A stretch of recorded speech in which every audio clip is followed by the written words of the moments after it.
this is my VTuber Eliza, and I've been making her for about a few months now. And in this video, I will be sharing my tips, and I'll be also sharing my mistakes, so that hopefully you don't repeat them. And as well as that, on my itch.io page, all of the files will be available for free. That's the Photoshop files, the Live 2D files, everything will be available for free. So please do check that out. And yeah, without further ado, let's get straight into it. The first step is concept art.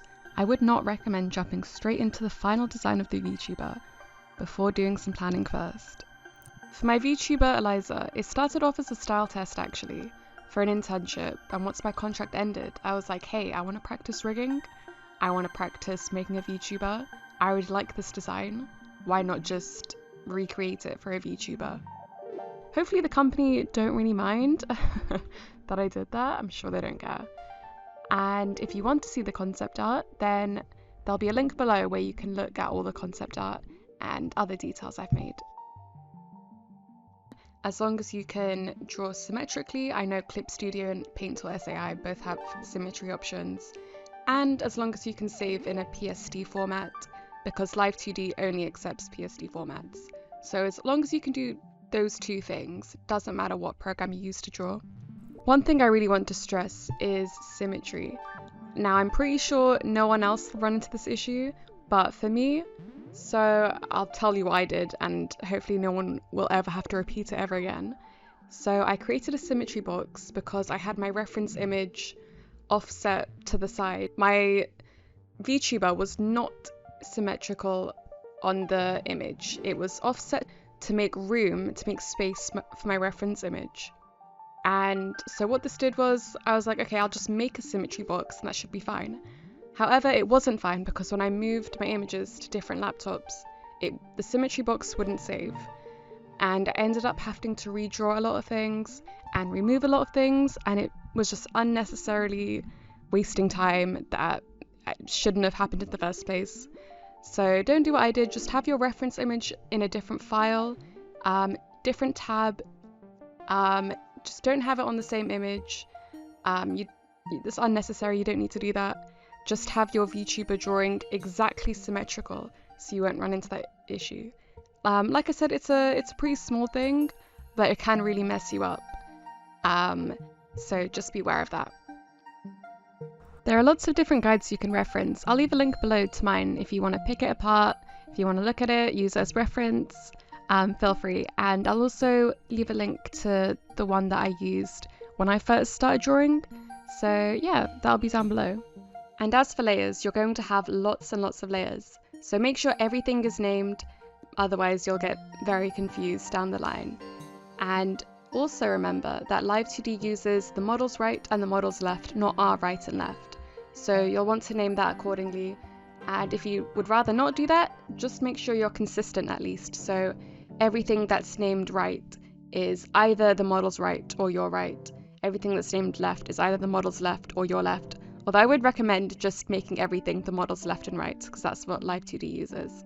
And when cutting, I always say more is more. And I'll get onto that a little bit later, but it's always better to cut something than to merge something. Now, when it comes to drawing, it's difficult to know exactly what to draw if you've never used Live 2D before and if you've never really rigged before, which is exactly what I did. I didn't know much about the software, so I ended up going back and just redrawing things, recutting things, adding things, taking things away. But that's okay, even if you completely know how to use Live 2D and you're a master of rigging, you're going to end up wanting to change things around anyway. Just be prepared for that. Know that this PSD file isn't going to be the final drawing that you make. You're going to always just go back and forth from program to program, redraw things, re-add things, and just know that that's okay and be ready for it. So one of these examples is the face, and I'll say this so hopefully you don't repeat this. I merged the entire face, nose, highlights, shade, line art, colours, everything was merged into one layer. So when I moved it up and down, everything moved at the same time, and it didn't look very good. Then I cut everything, nose, highlights, everything were separate, and they were all in the same mesh. Then when I moved it up and down, it looked a lot better, it looked a lot more 3D, and you can really just tell. It's a small thing, but it really does make a difference. So remember, if in doubt, just cut. More is more when it comes to cutting, and it will just make a world of a difference if you cut your drawings. Don't be tempted to be a little bit lazy and just merge everything together. If you're going to do something as annoying and complex as making a VTuber, you might as well go all out and just cut as much as possible. Another example I can think of is the eyes. The eyes can get very, very complex. In fact, the eyes are probably the thing that you're going to want to cut the most, because they're the most expressive, they're the thing you really notice the most. And a bad eye, I think, can make or break a VTuber more than anything. So hopefully my eye for my VTuber isn't too bad. There is a lot that goes into it, and I think these things really just add to it. Just every little shiny and sparkle, highlight and shadow that you can have on the eye, you should have. Cut it as much as possible. Thing to know before you start drawing is the fact that glue exists. Now, I didn't really know anything about glue. I didn't know anything about Live 2D. And I didn't really realize to what extent you could use glue to help in the process of combining layers. And it did affect the way I drew things. So for example, with the shirt, you can glue the back and the front, but you can only glue two things. So keep that in mind when you're when you're thinking about making the VTuber. You can only glue two things, which is a bit of a shame. I don't know if they'll add an update where you can glue multiple things. But yeah, it's good to know about glue. You can change the draw order with keyframes. Now, I didn't really realize this because I made multiple drawings, multiple duplicates of the same drawing, because I was like, okay, I'll have one in the front, one in the back. There's no need to do that. You can keyframe the draw order so that you could have the same thing, and then when it moves, it goes in the back. You can, put things up and down. When the head turns sideways, you can have a layer that goes on top. Basically, just be satisfied in knowing that you can change around the draw order. I didn't really realize you could do that, so I made lots of unnecessary duplicates. But when you start drawing knowing that you can change that, then it just eases a lot of pain. One thing that you should constantly be doing while drawing is moving parts of the model, checking the behind of it, making sure everything is fully drawn, fully coloured at the back, because you don't really know to what extent everything's going to move. And on that note, you need to be very, very careful about having any little speck, anything you've accidentally drawn that's not the part that you've cut. For example, this messed me up quite a lot. So I kept having this one line I accidentally drew on the hair, and I'll show you how to easily and quickly get rid of that if you do that. But what you want is to just make sure you don't make that mistake. Make sure everything's clean and perfect. Make sure there's none of that mistake. On my final VTuber, I did actually leave it in just because I was lazy, and I figured out how to get rid of it without actually erasing it. So what I did was, all the way at the end on the texture atlas, which is the thing that has all of the drawings and body parts that you've done, I kind of just lazily picked it up, moved it in a place that it wouldn't overlap on any of my drawings, and that completely fixed it. That made everything okay. But just in case you miss that, you don't want to run into that problem, just make sure everything's clean. Be a lot more clean about drawing than I am. You've drawn once everything's finished and you've drawn a perfect VTuber that you're probably gonna go back and redraw anyway, you can just drag the PSD file and pop it into Live 2D. In 5.0, Live 2D made vowel movement a lot easier. You only have parameters for every vowel. However, I used vowels the old school method, just because there were more tutorials for it, so in case I messed up, I could just search it up. However, I recommend trying the new method. The choice is up to you. Either way, I'll just go through what I did for the mouth movement and I'll have all of my guides below. So this one is the same whether you use the new vowel movement or the old vowel movement. So for the mouth form, 0 is neutral, -1 is a frown, and 1 is a smile. For Eliza, I wanted her neutral to be a smile as well. So both 0 is a subtle smile and 1 is a bigger smile. However, I don't really recommend doing that. I mean, it is just a preference thing. But in VTube Studio, I actually changed the settings a bit so that my resting face is more of a neutral expression and not a smile. Now for the next parameter, which is mouth open, this is where your mouth movement would be. So 0 is closed, 0.5 is slightly open, and 1 is completely open. That's what you want to start off with if you're using the slightly more, old school method, the one that's before 5.0. And you don't have to make these perfect or even change them at all. Just make sure you have the keyframes in the right spots, because this will lead you on to making the vowels. Now, the way vowels work is a little bit strange. So the topmost in the middle is A, the topmost right is a slightly bigger A, the middle right is I or E, I think it's pronounced E. The bottom, obviously everything at the bottom is closed.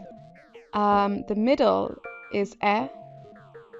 The middle left is U, and the middle top is O, or O. And I will have a reference that you can just copy, use. I'll have both the PSD file and the live 2D cubism file for you to go over that as well. It is a little bit strange once you realize those vowels translate into that. Then it's just a matter of kind of copying it and making it look like the reference. So it is a little bit strange, but that's how vowels work. And Live 2D 5.0 has a much better, or I guess just a different way. So it does use the exact same vowels. It just has all of them in a different parameter. I'll also leave a guide to using the new method as well.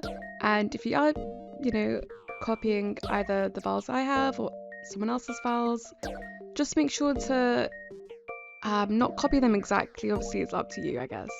I guess this is a whole different topic. But, just have your own little bit of personality put into them. Maybe go in the mirror and make those vowels yourself and see how it looks. Before you just go ahead and just copy someone else's exactly. The next thing you want to reference, and you should be doing this in the mirror, and I think it's also good to have a few maybe art books or references for this, is the face and the head angles. So I had a few art books, references that I liked that helped me figure out what I wanted the head angles to look like. Now Eliza she's got a bit of a potato face. There's a certain look to her that I quite like, and there's a lot of artists that also, I guess, draw their characters in that kind of like circular head, potato head kind of look that I really like, that I used as reference. And I'll show you these on the screen now. And this helps me do the head angles. Obviously also I kind of just winged it as well. I looked in the mirror, kind of just figured it out. It's a cartoony character, so I wasn't too fussed about it looking very realistic. But it is something that's quite difficult. I would recommend getting a reference for it, rolling your head around in the mirror, and kind of figuring out what that would look like. Now, animation is all about the subtle movements, like the swing of the sleeves, the zipper, the belt, little things like that really, really make a whole world of a difference. And I'll try and pop in an example of, things moving versus some of the things not moving, like sleeves, that kind of stuff. They're all small things, but they really do make a difference. And if you can animate it, I think you should animate it. Even very subtle things, like for example, I made the cheek bounce slightly up and down as my model moves. Subtle things you can't really even tell, but you can feel it. And yeah, just remember to always include, just look at your model and just think about what could move and just exaggerate it. Even, you know, a zipper probably wouldn't move that much, but it just really adds to the bounciness and the liveness of the model. So I really recommend having those things in. And as for the tail, I just did the tiniest of movement, and I made it move with the breathing so that it slightly goes up and slightly goes down, and it's got a little bit of a follow through as well with the plug, which by the way is a UK plug. Just wanted to shout out to all the UK outlets out there. I really love the UK plug. I think it needs more representation. I think all other plugs are just not as good as the UK plug. So I really wanted Eliza to have a UK plug. This was something that was important to me, and I really like how it turned out. Just wanted to add that in there. And it's one of those things that is also quite subtle, but it really just adds to it. And I think before, when her tail wasn't moving, it really just made the model look stiff. So yeah, I hope I covered a lot of things in this. Obviously, there's a little bit too much to cover for one video. So I'll leave all of the references, guides, videos that I watched, tutorials to help me. And I'll also leave all of my files below so you can just look through them and see how I did things, see how I cut things. And I'll also quickly go through, reiterate some of the mistakes I've made that hopefully you won't repeat. So I think my biggest mistake was just not knowing the process of Live 2D when drawing. And I think that's okay. I think it's one of those things you learn as you go. And I think it's fine, you know, if you're making a VTuber for the first time, just know that you are going to make a lot of mistakes, but you're going to learn a lot as well throughout the entire process. So don't beat yourself up about it too much. One mistake I also made, which I regret because I was using the pro version, I wasn't limited to making warp deformers. And honestly, there's no reason that you shouldn't be using as many warp deformers as possible. I wouldn't keyframe the actual object. I would always put it in a warp deformer first. That's my suggestion, because I made a lot of mistakes throughout by keyframing the actual object and just getting very confused, and just putting it in a warp deformer really saved me a lot of hassle at the end. And to add to that, it's a small thing, but make sure everything is auto-meshed before you start working with it. If I'm honest, I think you should just Control-A the entire model and just click auto-mesh just to make sure every single part is auto-meshed. I don't think there's really any reason why you shouldn't do that before you start modeling and getting into rigging, when you put your model into Live 2D first. And as for the hands, I don't feel like I'm qualified enough to really talk about that. I don't really love how the hands turned out, if I'm honest. I will link below the guide that I used, and I don't think it's the guide's fault. I just think it's my fault. I think I just need more practice with the hands. I think they look a little bit too stiff. I'm just not too happy with how they look. I also think the model that I used, she's got big clunky hands. I don't think they were bound to look that good anyway. But that's just my opinion. I don't know if I'm being too harsh. I just think the hands are okay. They're very okay. I'm not very happy with them. But hopefully on the next model, if I do decide to make another model, I'm not sure if I will, I'll just remember all of the mistakes I made, and hopefully I'll just make a much more fluid, much more livelier model. But for now, I'm happy with Eliza as she is now, and yeah, she's done, which is something I'm happy about.